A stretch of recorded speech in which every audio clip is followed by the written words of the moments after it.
Oh, David, look at the time. I believe it is The Chainsaw Minute! I'm David, and this is your dose of Chainsaw Man. You can join us every Friday where we see what masterpiece Fujimoto put out. I'm Jordan, and if you're looking for regular Shonen Flop goodness, you can find our next episode for our full thoughts and Metallica on Monday. Oh god, what a fucking series that was. Right? Oh, man. I might have also read the name of the series wrong. Let me double check. Yeah, you wrote it as Metallica, but it doesn't matter because I know what the fucking thing is called. Metallica. No one really gives a shit about that manga. Oh, yeah. Oh, fun fact, David. So I've been listening to Metallica more since we did that. Of course. Do you know about... The funny thing about Metallica is that on multiple occasions, they've just completely kneecapped some of their best albums just with really stupid mixing choices. Like, What was it? Their Return to Form album? so Death Magnetic. Yeah. Here's the thing about Death Magnetic. The official mix that was released is trash. Do you know about the loudness war, David? Yeah, I've seen the loudness wars. Yeah, I saw the visualization of the compression of that album. Oh, it's embarrassing. But the funny thing about that album is that there was a good mix of it released for Guitar Hero. And then they reused that mix, I think, on iTunes. I think the iTunes mix is still the official one, but my point is, if you want to find good mixes of Death Magnetic and specifically And Justice for All, which is an album where they were hazing their new bassist by turning off all the bass on the album, let's just ruin our album to piss off our new bassist. Go on YouTube and just look for, like, random people's better mixes. But anyway. That's pretty great. Yeah. And then Nothing Can Save Saint Anger, I'm sorry. You just mute it the whole time. Yeah, exactly. David, your turn. You do these recordings. Yes. These recordings are open to everyone, so listen and chat along with us on the Shonen Flop Discord every Tuesday at 5:30 p.m. Eastern. That's right. Just due to some changes in what's going on in our lives, we have shifted things to Tuesday. Sorry, folks, if that doesn't work for you. That's just how it is, unfortunately. And you can find a link to it in our show notes or on our site. And it's also not every Tuesday, as we say every time. It really just depends on when the new chapters get released. And also, sometimes we're busy and we can't record it. Like, if I go on a trip, I can't record on that day. David went on a fucking cruise. Yeah, I did. That actually relates to my devil, the Sea Legs Devil. Ooh, tell me about the Sea Legs Devil. How your legs doing? I see them legs. I mean, I don't, but I could. So here's the thing. If you get your sea legs, there's actually like a recovery period. Your brain is counteracting the boat shifting. And then when it's not there, you get like a phantom feeling that everything is rocking. And it took me literally to like a day and a half to not feel like everything was wobbling. Yeah, so my devil this week is the Final Fantasy VII Remake devil because I just finished the remake and I really liked it, and I'm really fucking mad that I have to wait a full year to play part 2. It needs to come out now. Why is And you need a PS5 as well, right? Yes. Listeners, if you want to donate a PS5 to me, I'll take it. You just have to have Rachel fall in love with you and then have someone bamboozle you for a PS5, and then she'll buy you a PS5 to make up for how depressed you are that someone sold a PS5 they promised to give you. And it's just that easy, buddy. Oh man, yeah. Damn, I really gotta ask Rachel to marry me. Shit. It's a little too late, my friend. No. Yeah, all right, whatever. And then, along with that story, why don't we hear the story of what happened in this chapter? So, Jordan, you mind kicking things off with your plot summary for Chapter 121, Theory of Happiness. Thank you so much, Tre, for providing that audio clip. Yes. Yoshida is speaking to Aza alone in the Devil Hunters Club, and Aza is trying to figure out why. Does he like her? Oh my god. David, he really likes her! Just kidding. He just asks her to stay away from Denji and then leaves. Meanwhile, Nayuta smells the grossest, most disgusting devil she has ever smelled and demands that Denji go fight it. Denji doesn't really want to because he was really only doing all that stuff so he could get the chicks. And apparently, Nayuta is just going to cock block him all the time, so he's kind of just like, ugh, whatever. But Nayuta basically says, well, if you do that, you're going to get love from everybody. Everyone will love you, Denji, not just the chicks. And Denji's like, all right, fine, that's pretty cool too. Popcorn, David. At the same time, Asa is walking home dejectedly, feeling pretty bad about herself and her inability to form human connections to the point where even Yoru thinks she's being too hard on herself. Damn. Can you imagine that? Someone who like kind of wants you to die being like, dude, you can't be that harsh on yourself. Yeah. Shit. Asa, I kind of hate you. And even then, it's like, fucking chill. Holy shit. Like, I'm a devil, but you still got to turn it down. Damn. What are you, the depression devil? Big mood. That's my devil. Devil Eternus of this show. Just then, something hits the ground next to her. It's a dead body. She turns to see a bunch of people in apartment buildings silently staring at her. Uh-oh. Oh, man. That was a really interesting way to end it. So, David, let's talk about why this week's chapter was a 10 out of 10. God, Yoshida is definitely the biggest Chad in this entire manga. Yoshida's alpha as fuck. He is completely... I think he's Sigma, man. He might be Sigma. He can get any girl he wants. Yeah. He's like the king PUA, you know, if he wanted to. If he wanted to do that, he'd be like, how do you think Yoshida would peacock, David?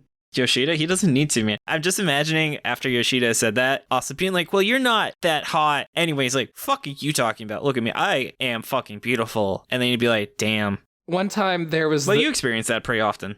I did have that experience one time.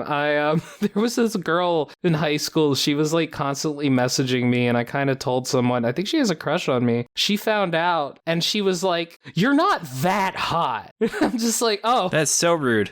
So then I'm kind of hot, is what you're telling me. Too hot. Hot damn. Hot damn. But yeah, this week's chapter, I felt that way. Poor Asa, man. These past few chapters have not been good for her self-esteem at all. It's almost like Asa's had it pretty rough since she technically died and it has a demon possessing her. Kind of. Yes. Kinda. They're sharing a brain, you know. It's like back and forth. It's literally that sharing a brain cell meme. I've definitely seen that meme. I know what you're talking about, David. Absolutely. Yeah. Also, man, I really liked the ending where it's just, it doesn't end on like some huge, massive like explosion. It doesn't end on like a big devil reveal. I thought that's how it was going to end. It's just this creepy image of like all these people just kind of staring silently. Yeah. And they see this dead body on the ground. And David, they're not doing anything. They don't care. The best scene of Our Blood Oath, remember when the whole family is looking at their son just silently like that? Oh yeah, that was creepy, yeah. It reminded me a lot of the moment in Watchmen when Rorschach is talking about the not actually true story of Kitty Genovese. And what is that for the plebeian listeners who don't know what that is? First of all, read Watchmen. What the fuck? Second of all, there was this story, and it's not just Watchmen that did this. This was like a widely believed story where a woman was murdered and everybody in the... Oh, is this like where no one helped her thing? Yeah, except actually what happened was people did try and help her. They were just unable to. And people called the cops and the cops didn't do shit. So... Tale as old as time. Song is old as rhyme. Fuck the police. We went the same way. Maybe one of my favorite moments. That was pretty good. It was really good. I needed that today. Yeah, same. But yeah, I'm continuing to really like Nayuta's interactions with Denji. I think they're funny and cute. I think it's really cute. Now, that is definitely a ship where each of them takes a turn having the brain cell. Yes, if they have one. I think that Nayuta has 2 brain cells, and she lets Denji use one every now and then. Well, that's really nice of her. It is. It kind of reminded me of One Piece, where I feel like Fujimoto doesn't do that a lot, where you see something completely unrelated to the topic of the current chapter. I mean, obviously they tie together, but it felt very like, oh, and now here's something else going on, you know? Which cut? What, the cut to Denji. Oh, that. Oh, yeah. Completely abandon Asa's scene. I'm not really sure now that you bring that up. I'll have to think about that. Because Oda loves doing that.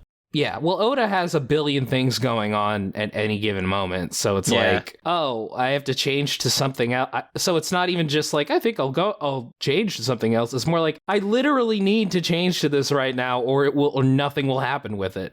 Yeah, I love how Fujimoto called out kind of the whole Makima dog thing, where people like want to be Makima's dogs as like a parasocial relationship.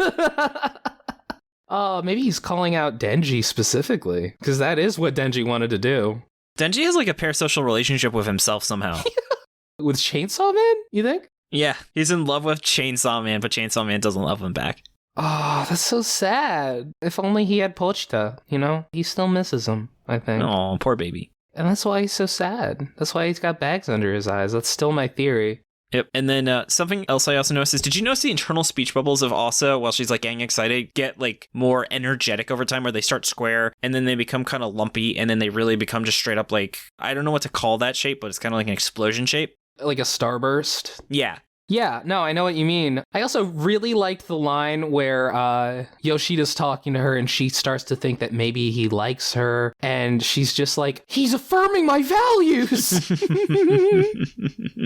Yeah, they were parasocial in the fucking 90s. Goddamn. There you go. And then, Jordan, is there anything else you want to add? I just really liked the almost subtlety of how, like, she sees this dead body fall out of nowhere. Took me a sec to realize that he fell because, like, they didn't translate the sound effects. So it took me a sec to realize, oh, that's a sound effect. And then I understood what was happening. But yeah, no, it was, there was like this creepy subtlety to it. Pretty rad. Yeah, I wonder if everyone else is about to jump and kill themselves and it's like the suicide devil or something. Oh, it's the M. Night Shyamalan. What a twist. Oh, it's fucking happening is occurring, David. You know, that's a good point. I didn't think it was going to be exactly that, but I thought it was like maybe all these people are together in the building devil, you know? Yeah. The silent observer devil. The silent observer devil. The do nothing devil. Oh, that's me. Hey, no, that's me. We're going to have to fight for that title. Hey, that's me. That's me for real. Well, David, you're the do nothing fiend. I'm the do nothing devil. Fair enough. Hey. Anyway. All right. Well, I think that's all we've got to say about this chapter this week. Jordan, I want to thank you so much for all of your hard work on the show. Oh, thank you so much for your hard work on the show, David. I really appreciate it. I love you. I love you too. And also, you can find us on Twitter at Shonen Flopcast and our website, shonenflop.com. We're also on Spotify, iTunes, YouTube, or wherever else you get your podcast. And props to Shannon for the awesome cover art. You can find her online at illuminyatea. And as a reminder, you can be joining us every Tuesday at 5:30 p.m. Eastern Time when there is a new chapter. Be sure to check the Discord for when the next recording is, and you can find a link to it in the show notes or on our site. And stay tuned for Monday as we give our full thoughts on Metallica. Metallica, David. Fuck off, Jordan. Yeah, who even fucking cares? You're not gonna read that fucking manga. I think Tagashi's lawyers cared. No, why would you? That manga was nothing. Oh, I guess it's a spoiler, but come on, guys. The only thing of value was that I got all my chibi guesses right from reading that manga. Still pissed about that. I got pretty fucking close, but damn. David, I'd love to keep talking with you, but I'm looking at the clock right now, and yeah, the Chainsaw Minute's over. Bye. Bye.